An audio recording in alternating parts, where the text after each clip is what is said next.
On a tous au moins vécu une fois un moment gênant de notre vie. Moi, le moment le plus gênant et le plus horrible de ma vie, c'est quand je suis arrivé au collège. Tous les jours, quand j'arrive au collège, j'ai mal au ventre, j'ai envie de chier. Je cours, je sens que je me chie dessus en même temps, je cours. J'arrive chez moi, je baisse mon froc. J'étais amoureux. Mais t'es malade, je sortirai jamais avec ce mec là. Non, je crois pas, ouais. No way. La connasse, elle m'a mis un râteau. Il faut savoir que je lui ai envoyé, t'es sûr? Et qu'elle m'a renvoyé non. C'est parti pour encore une fois 2 semaines d'attente pour au final sortir que 2 jours avec elle. Parce qu'au bout de ces 2 jours, elle me dit, je pensais qu'on aurait été plus proches. Donc les jours passent, les semaines passent, je me rapproche de plus en plus de Mélanie. Donc, pendant cette soirée, action ou vérité? On me dit action. Pierre embrasse Mélanie. Je l'ai embrassée 3 fois.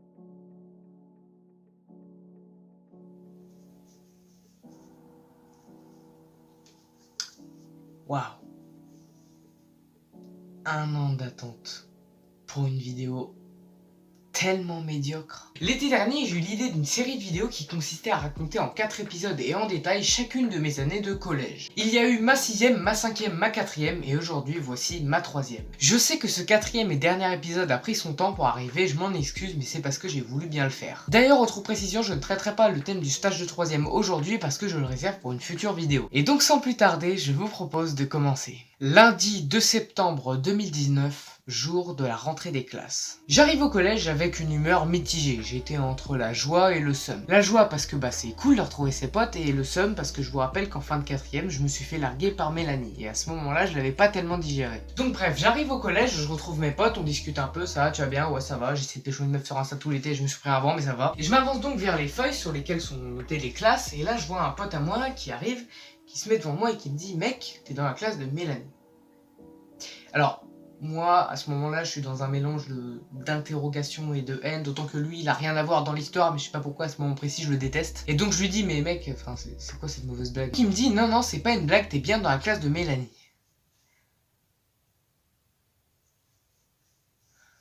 Yes. Mais en vrai, je dois avouer que j'y suis un petit peu pour quelque chose. Parce qu'il faut savoir que moi je suis une personne qui s'attache très vite et que ce soit amicalement, familialement ou amoureusement, c'est le cas. Et malheureusement, ça m'a foutu dans la merde. Et c'est un truc auquel je ne m'attendais pas. L'année de 4ème, quand j'étais avec Mélanie, j'étais vachement plus heureux et épanoui. Et c'est ce pourquoi j'ai été voir ma prof principale et je lui ai clairement dit « Alors voilà, je suis avec Mélanie en couple depuis quelques temps, et c'est très sérieux, c'est pas une blague. Depuis que je suis avec elle, je me sens vachement mieux, je suis beaucoup plus heureux, et j'ai vraiment l'impression d'évoluer. Et c'est ce pourquoi j'ai envie de vous demander, est-ce que je peux être dans la classe de Mélanie l'année prochaine? Et j'ai vraiment dit ça, et vous l'aurez compris, mon vœu a été exaucé. Et donc pour sortir de ce flashback et revenir en 3ème, pendant le temps où je réalisais que ma plus grande peur, à savoir que Mélanie soit dans ma classe de 3ème, s'était réalisée, la cloche a sonné. Mais j'étais tellement dans mes pensées, je m'en suis pas rendu compte que la moitié des collégiens étaient déjà barrés en cours. Et donc je me suis foutu un énorme coup de stress parce que j'étais en retard. Sauf que maintenant, vous connaissez à me connaître, niveau conneries, je ne suis pas le dernier. En fait, je me dépêchais d'aller en cours, sauf que je ne connaissais pas l'endroit exact auquel j'étais censé aller. C'est-à-dire que, en fait, je suis parti en courant, mais j'avais pas pris le temps de regarder la salle exacte où je devais aller. Donc imaginez-vous la scène. Donc je reviens voir quelle était ma salle, salle C2, pour ceux que ça intéresse. Et donc j'arrive à la salle, porte fermée.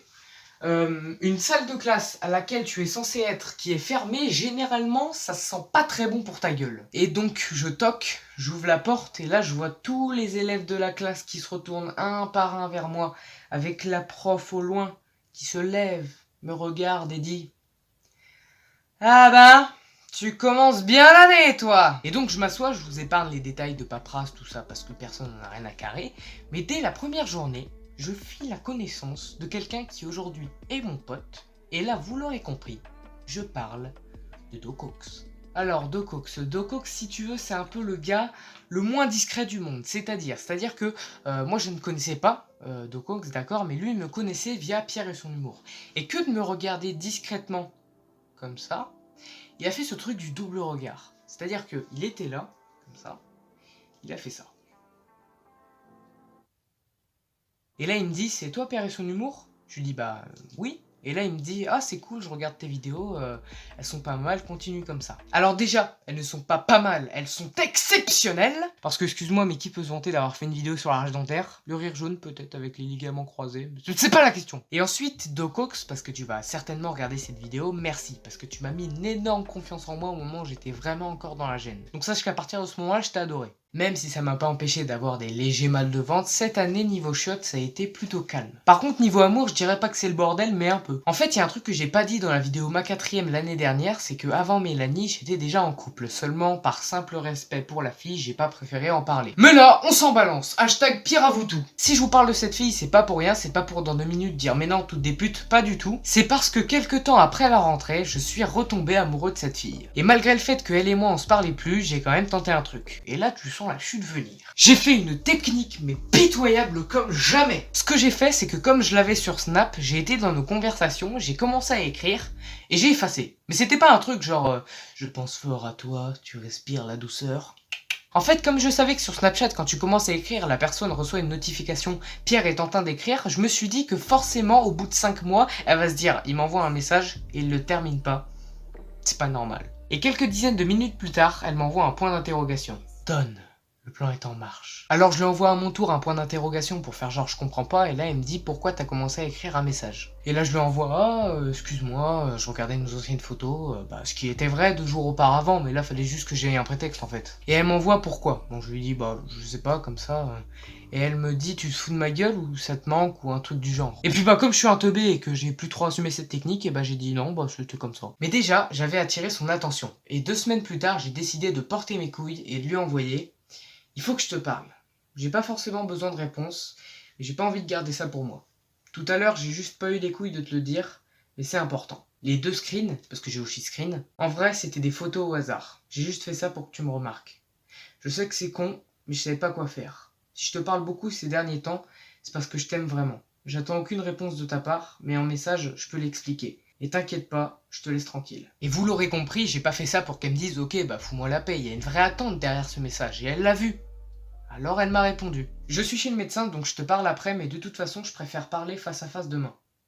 Alors non, ça n'est pas aussi simple puisque ce lendemain elle m'a dit qu'elle réfléchirait et quelques jours plus tard j'ai enfin eu ma réponse qui était tout simplement non.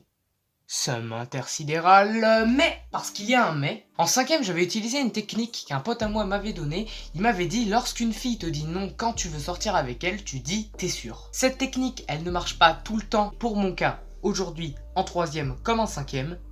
Elle a marché. J'ai donc réattendu et j'ai au final réussi puisque la fille en question, et attention petite dédicace au prof de français, me dit oui. Et aujourd'hui encore, je garde un très bon souvenir de cette relation à tel point que je suis encore en contact avec cette fille parce que c'est simplement une personne en or. Et de toute façon, ne vous inquiétez pas, question amour, c'est pas terminé. Après cette rupture, le temps est passé. Quelques mois se sont écoulés et vous l'aurez compris, je suis retombé amoureux. Encore. Ça fait beaucoup là, non? C'est une fille que j'ai connue cette année. Une fille que je trouve géniale, et ça dans toutes les catégories. Mais j'ai pas osé lui dire. Je sais pas pourquoi, mais j'ai pas osé. Et c'est là que réintervient la fille dont je vous ai parlé juste avant, puisque cette fille-là va jouer un rôle assez crucial dans ce qui va se passer par la suite. Pour ceux qui me suivent sur Instagram ou qui me connaissent bien, vous savez que j'adore écrire. C'est vraiment mon passe-temps favori. Je passe mes journées à faire ça à un tel point que quand je sors dehors, j'ai l'impression d'être un enfant de la lune. Et donc moi, je passe mes journées à écrire, que ce soit des sketchs, des courts-métrages, des livres, des pièces de théâtre, mais aussi des poèmes. Et donc à ce moment précis, je postais plein de petits poèmes un petit peu tristounets qui ont forcément dû alerter mon ex-copine. Elle m'a donc envoyé un message pour savoir si j'allais bien. Je lui ai dit que oui, mais qu'en même temps, une humeur mitigée. On a discuté pendant 1 ou 2 heures, et histoire vraie, elle a essayé de me mettre en couple avec la fille. Truc insolite! Bon, par contre, quand je dis essayer de nous mettre ensemble, j'entends bien me donner des conseils, m'aider à faire comprendre à ma crush que... etc. Sauf que moi, je m'étais déjà fait à l'idée que c'était mort, et puis oui, j'ai eu la confirmation ce jour où ma crush a été à nouveau en couple. Ça veut dire que non seulement je comptais pas pour elle, mais en plus de ça, elle me nargue avec son mec genre t'as vu enculé. Bon, pas besoin de vous préciser qu'après ça, niveau amour, c'est resté relativement calme, voire littéralement calme. Mais la bonne recette pour une bonne vidéo anecdote de Pierre et son humour, c'est de l'amour et de la merde. Tout à l'heure j'ai dit que cette année niveau chiottes c'était plutôt calme, mais j'ai aussi dit que j'ai eu des légers mal de ventre, et par léger mal de ventre j'entends bien brevet blanc. Alors, c'est pas le vrai brevet, j'insiste bien sur le fait que c'est le brevet blanc. Alors, pour entrer directement dans le sujet, oui j'ai stressé, non je me suis pas chié dessus, et comme cette année la partie stress n'est pas particulièrement intéressante parce que c'était juste des ballonnements, j'ai envie de vous parler de la technique que j'ai utilisée pour réviser à mon brevet blanc. Mon brevet blanc. Pas pour réviser à mon brevet blanc. Enfin, bref. Quand j'ai commencé Pierre et son humour, j'étais au milieu de mon année de 4ème. Mais quand je suis arrivé en 3ème, j'étais littéralement en plein dedans. Comme vous le savez, j'adore apprendre des choses sur des sujets qui m'intéressent, de la même façon que j'aime vous les transmettre. J'ai donc révisé l'entièreté de mon brevet blanc, un petit peu avec ma mère, oui même carrément avec ma mère, mais parallèlement, je l'ai appris comme si je vous faisais un sketch. Ça veut dire que j'ai révisé toutes mes matières comme si c'était un sujet qui m'intéressait et dont j'avais envie de vous faire part dans une vidéo. Je sais pas si c'est une technique que je vous conseillerais, ça c'est à vous d'en juger, mais personnellement ça m'a beaucoup aidé d'imaginer que ce que j'étais en train d'apprendre, ce que j'étais en train de lire, ce que j'étais en train de me remémorer dans la tête, j'allais vous le retransmettre à travers une caméra et le diffuser à travers toute une chaîne YouTube. Parfois même pendant les examens, j'avais des trous et je me disais ok, donc si c'était un sketch, je le ferai comment? Comme ça suit la petite truc qui va là, ça, tac, tac. Ok, donc c'est ça la réponse. J'étais en train de bidouiller tous les mots, toutes les phrases, les trucs logiques, les chutes imprévisibles, tout ça que je pouvais faire dans ma tête pour réviser le plus simplement et efficacement possible. Et donc quelques temps après ça, ma prof principale m'a dit que si on devait comptabiliser le brevet blanc, enfin pas dans la moyenne mais si c'était le vrai brevet, et bah j'aurais eu mon brevet. Donc du coup je suis assez content parce que je me dis que ma technique a marché. Et puis parallèlement, un virus, un truc du style coronavirus, faisait petit à petit parler de lui, jusqu'à déclencher un confinement. Au début on était parti pour 2 semaines, après 5, après 8, et puis finalement le confinement a été définitif. Même si j'ai repris 2 semaines de cours à la fin, ça n'a pas été le cas pour tout le monde, donc je vais pas vraiment en parler puisque c'est pas tellement intéressant. Ça a donc posé problème pour le programme et pour le brevet. Pour le programme, on a eu le droit à des bombardements de devoirs et à des classes virtuelles, là où je vais d'ailleurs poser une parenthèse. C'était nul. Même si je suis d'accord et je respecte le fait qu'il y a des profs qui ont vraiment bossé dur pour pouvoir nous offrir le meilleur confort possible à l'apprentissage, je suis désolé, c'était nul. On entendait le son une fois sur deux, c'était long, ça durait 1 heure. C'était tôt, moi mon prof de physique, il a mis sa classe virtuelle à 8h30 le matin, mais il va falloir lui dire qu'à 8h30, moi je dors. En plus mes potes ils étaient là, moi j'en ai une le lundi à 13h, j'en ai une le jeudi à 15h, moi j'en ai une le lundi, le mardi, le mercredi, et parfois le vendredi. Le pire c'est que c'était le matin. Pourquoi autant d'injustice? Putain je vais craquer moi. Bon bref, on ferme la parenthèse. Et donc pour le brevet, l'éducation nationale a trouvé une solution très simple. Au lieu d'évaluer le brevet sur 400 points, on va l'évaluer sur 700. 300 points portaient sur la moyenne du premier et deuxième trimestre cumulé, et les 400 derniers points étaient sur le contrôle continu. Autrement dit, toutes les notes que tu as eues. Ça veut dire que déjà je savais pas si j'allais réussir ou pas, et en plus de ça, j'avais aucun contrôle sur la situation. Parce que d'habitude, quand tu sors de l'examen, tu sais à peu près si t'as réussi ou pas, mais là... aucune idée. Et puis j'ai finalement réussi à relativiser, à perdre ce stress constant. Pour moi, mine de rien, le collège c'est une étape de la vie, celle où tu passes d'enfant à ado. Et être un ado c'est comme être un pré-adulte, certains seront d'accord avec moi, d'autres absolument pas. En tout cas, je suis très content et très fier de cette série de vidéos. C'est une série qui est vraiment importante pour moi parce que quand je suis arrivé en 6ème, j'étais vraiment mal dans ma peau, j'étais stressé, j'étais pas bien, j'étais pas dans mon environnement, c'était vraiment horrible. Je me souviens encore de tous ces matins où je me suis levé avec la boule au ventre, mais j'ai quand même pu compter sur le soutien de ma famille et de mes amis. Je me suis servi d'un mauvais souvenir pour en faire un bon, et ça pour moi, ça, c'est un bon souvenir. Ce que j'aurais retenu de ces 4 années de collège, c'est déjà de ne pas stresser pour rien, parce que ça handicape plutôt qu'autre chose. Après moi, c'est pas un choix, c'est quelque chose avec lequel je serais obligé de vivre jusqu'à ce que ça se tasse. Point de vue amour adolescent, au vu des quelques copines que j'ai eues durant le collège, ce que je peux vous conseiller, c'est de ne jamais quitter la personne que vous aimez pour la personne qui vous plaît. Parce que la personne qui vous plaît vous quittera pour celle qu'elle aime. Point de vue études, j'ai compris que la déconne, les bonnes petites anecdotes, c'est sympa, mais c'est pas ce qui va te faire progresser. Moi personnellement j'en ai payé le prix et j'ai dû bosser vachement dur en 3ème. En tout cas voilà, 4ème et dernier épisode achevé, je pense qu'il n'y aura pas de suite, il n'y aura pas ma seconde, ma première, ma terminale. tout simplement parce que je pense qu'il n'y aura pas beaucoup de choses à raconter. Le plus dur a été fait avec le collège, le lycée c'est aussi un changement, mais je pense pas que ce soit aussi gros et divertissant que le collège. Après, si jamais il se passe des trucs que je juge comme des potentiels sujets, bah j'en ferai certainement des vidéos, mais je garantis rien. Toutefois, si cette vidéo comme cette série vous a plu, n'hésitez pas à me le dire dans les commentaires, mais avant de se quitter, j'aimerais répondre à une question des plus épineuses, à savoir, est-ce que j'ai eu mon brevet? Eh bien écoutez, sans mauvais jeu de mots, j'en ai chié, mais ouais, je l'ai eu mon brevet.